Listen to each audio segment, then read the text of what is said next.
अस्सलाम वालेकुम, welcome to my new video. आज की इस वीडियो में हम डिस्कस करेंगे मेडिकल टेस्ट 2017 का 5th नंबर पोर्शन, जिसमें हम from question number 41 to question number 50 जो है वो डिस्कस करेंगे with full explanation and correct option. तो स्टार्ट करते हैं क्वेश्चन नंबर 41 से। क्वेश्चन नंबर 41 है, a metal sphere of radius r is dropped into a tank of water. As it sinks at speed v, it experiences a drag force F given by F is equal to KRV, where K is a constant. What are the SI base units of K? हमें equation given है F is equal to K R we, और हमने K का unit SI unit find करना है। Options हमें given है, different units हमें गिवन है, तो हमने इसमें से पहले यूनिट को निकालना है और फिर उसको देखना है कि कौन सा यूनिट जो है उसके साथ मैच कर रहा है। Then that is the correct option of this question. Equation है F is equal to K R V. तो के का यूनिट निकालना है, हम के को एक साइड पर कर देंगे, आर बी को दूसरी साइड पर ले जाकर ये डिवीजन फॉर्म में हो जाएगा, आर और बी हो जाएगा। सो के इज इक्वल टू एफ का फोर्स, एफ फोर्स है, फोर्स का यूनिट है kilogram metre per second square, और आर जो है वो उसका यूनिट है मीटर, रेडियस है उसका यूनिट है मीटर, वी वेलोसिटी है जिसका यूनिट है मीटर पर सेकेंड। तो ये हो जाएगा किलोग्राम मीटर सेकेंड स्क्वायर, जो है ये इनवर्स फॉर्म में है तो ये हो जाएगा एच स्क्वायर। इसके बाद है मीटर, और मीटर पर सेकेंड है तो ये पर सेकेंड जो है ये ऊपर चला जाएगा और ये सेकेंड बन जाएगा। मीटर जो है एक मीटर के साथ कैंसिल हो जाएगा, एक सेकेंड के साथ कैंसिल हो जाएगा, हमारे पास आ जाएगा फाइनल में किलोग्राम डिवाइड बाय सेकेंड और मीटर। इसको हम इस तरह लिख लेंगे, kilogram per metre per second which is the unit of के। सो इसमें से हमारे पास जो ए ऑप्शन है ये है kilogram metre square per second, this is incorrect. Second option है kilogram metre square per second square, this is also incorrect. C number option है किलोग्राम पर मीटर या kilogram per metre per second, ये है per metre. और option D है kilogram metre per second square, this is also incorrect. So option C जो है वो correct option है, this is kilogram per metre per second which is the unit of के। So option C जो है वो इस क्वेश्चन का करेक्ट ऑप्शन है।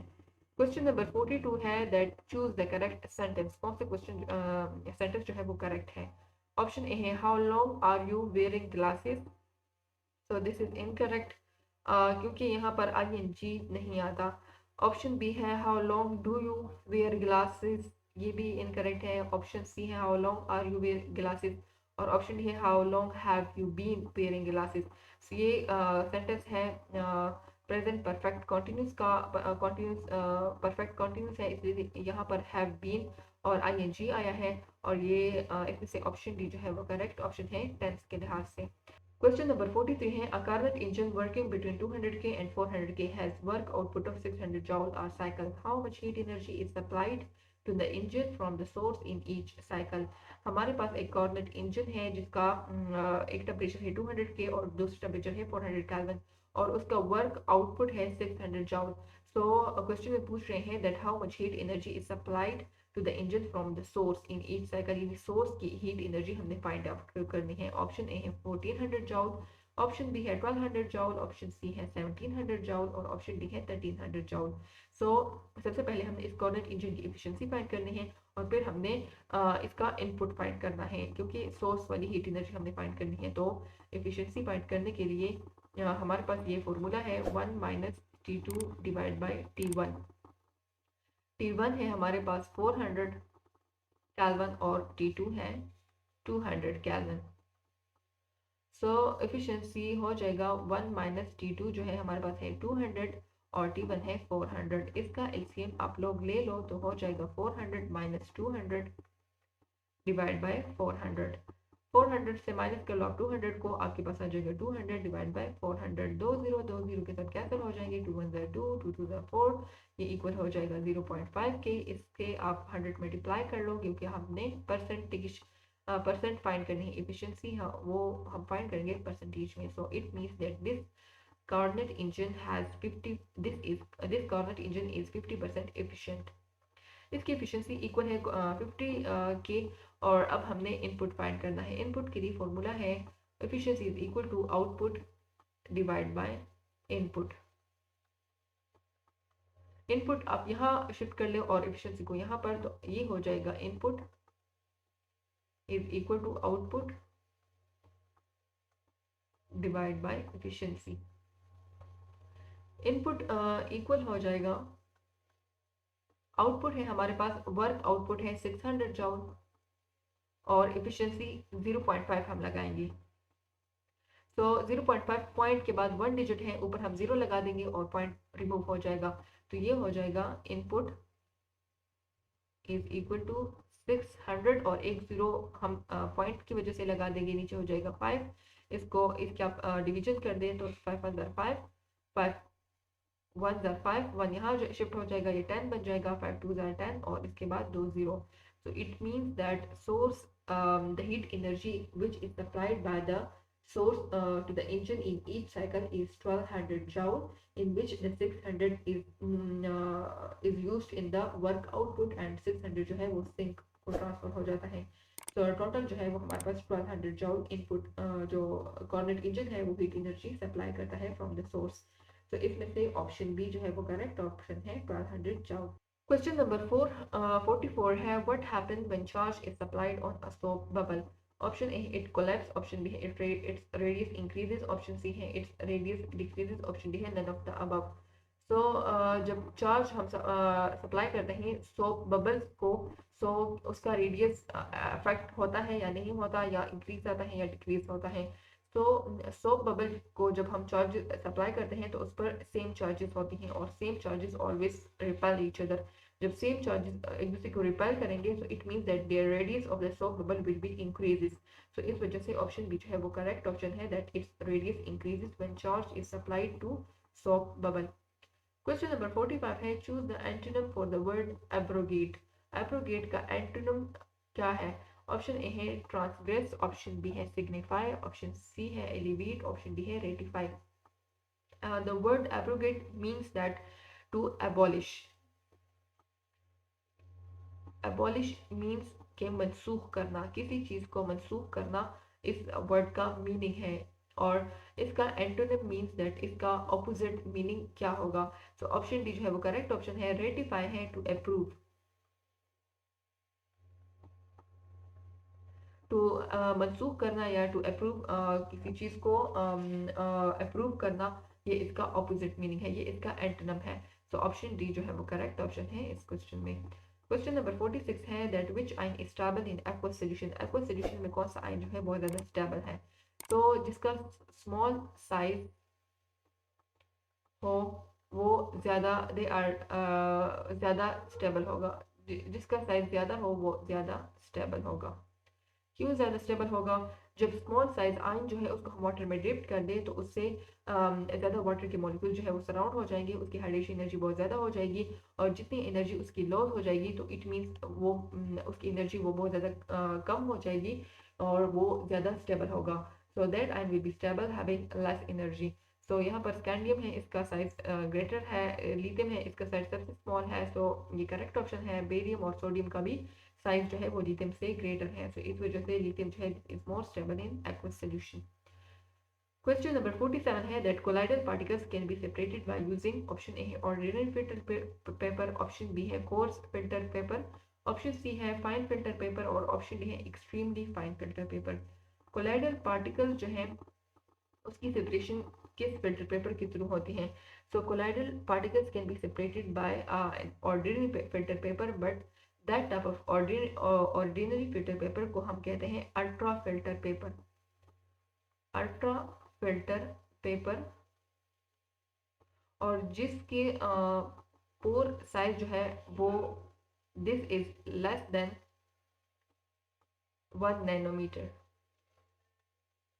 उसका पोर जो साइज होता है वो लेस देन 1 नैनोमीटर होता है और इसके थ्रू जो है वो कोलाइडल पार्टिकल्स जो है वो सेपरेट हो जाते हैं डिस्पर्जन मीडियम से। तो उस अल्ट्रा फिल्टर पेपर को हम कहते हैं एक्सट्रीमली फाइन फिल्टर पेपर, यानी वो इतना फाइन फिल्टर पेपर होता है कि उसका पोर का जो साइज होता है वो लेस देन 1 नैनोमीटर की इक्वल होता है। तो ऑप्शन डी जो है वो करेक्ट ऑप्शन है क्वेश्चन नंबर 47 में। क्वेश्चन नंबर 48 है, that consider the following reaction. 2FeCl3 plus 6Ki plus 2FeI plus KCl। ये रिएक्शन है आयरन क्लोराइड का और रेट हमें गिवन है। Choose the correct molecularity and order of the reaction respectively. Option A है 2 and 2, option B है 6 and 2, option C है 8 and 3 and option D है 8 and 2। So what is molecularity and what is order? Molecularity जो है ये है simple that the number of reacting species, जितने number of reacting species जो है रिएक्ट कर रहे हैं किसी रिएक्शन में, so this is known as molecularity.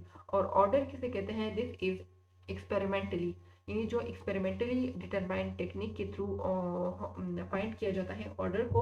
और ये ज़रूरी नहीं है कि जितने नंबर ऑफ रिएक्टेंट्स जो है वो रिएक्ट कर रहे हो वही ऑर्डर होगा। ऑर्डर जो है ये एक्सपेरिमेंटली फाइंड किया जाता है और मोलिकुलर जो है ये थ्योरेटिकली, यानी थ्योरी से हम लगा सकते हैं, आइडेंटिफाई कर सकते हैं दैट जितने नंबर ऑफ रिएक्टेंट्स रिएक्ट करेंगे वो ही उसकी मोलिकुलरिटी होगी। सो यहाँ पर 2 आयरन क्लोराइड है और 6 पोटेशियम आयोडाइड है। So it means that 6 plus 2 which is 8. So it means that 8 is molecularity। और अब ऑर्डर इसका क्या है? सो ऑर्डर इसका है थर्ड, ये थर्ड ऑर्डर रिएक्शन है। क्यों थर्ड ऑर्डर रिएक्शन है? क्योंकि इसका रेट जो है वो इक्वल है FeCl3 और पोटेशियम आयोडाइड विद पावर 2। सो इसका ऑर्डर हो जाएगा 1 plus 2 is equal to 3। This is order. और ऑर्डर जो है ये रिएक्शन जो है ये this reaction will be happen will be occurred in 2 steps। the first step is slow which is known as rate determining step और second step जो है इसका fast है। तो ये 2 step रिएक्शन है और इसका ऑर्डर है 3। so this is third order reaction and its molecularity is 8। so option C जो है वो करेक्ट ऑप्शन है। 8 जो है इसकी मोलिकुलरिटी है और 3 जो है इसका ऑर्डर है। क्वेश्चन नंबर 48 में सी नंबर ऑप्शन जो है वो करेक्ट ऑप्शन है। क्वेश्चन नंबर 49 है that which of the following nutrient is incorrectly paired with its function in plants. कौन सा न्यूट्रिएंट जो है वो इनकरेक्टली पेयर्ड है according to its function in plants? Iron, option A है iron, cytochrome and chlorophyll synthesis. तो iron is responsible for the cytochromes और chlorophyll synthesis के लिए। क्लोरोफिल सिंथेसिस में ये आयरन जो है रोल प्ले करता है। और जैसे कि प्लांट में लाइट डिपेंडेंट रिएक्शन में कुछ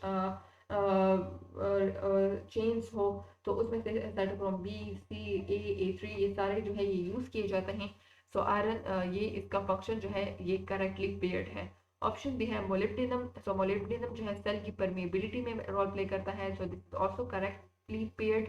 ऑप्शन सी है cobalt required by nitrogen fixer. So this is incorrectly paired because nitrogen fixer के लिए हमारे पास जो इंसान या एलिमेंट चाहिए वो है नाइट्रोजनीज और उसमें से सबसे पहले हमारे पास आयरन है, मोलिब्डेनम है और वेनेडियम है। ये नाइट्रोजन फिक्सेशन में बहुत रोल प्ले करते हैं। जबकि कोबाल्ट जो है this is responsible for the stem growth and for the plant to reach its maturity and to become healthy, so it required cobalt। Option D है calcium formation of cell wall. से cell wall की formation के लिए calcium required होता है। सो option C जो है ये इनकरेक्ट है। क्वेश्चन नंबर 50 है that which cells are responsible for the movement of sugar is per mass flow hypothesis. Mass flow hypothesis के अकॉर्डिंग कौन सा सेल जो है वो रिस्पॉन्सिबल है for the movement of the sugar? Option A है tracheids vessel elements, option B है tracheids companion cell and option C है बेसल एलिमेंट्स कंपेनियन सेल और ऑप्शन डी है companion cell sieve tube. So इसमें से option D जो है वो करेक्ट ऑप्शन है। कंपेनियन सेल और सीव ट्यूब इन दोनों का फंक्शन जो है they play a big role in the transportation of carbohydrate in the form of glucose.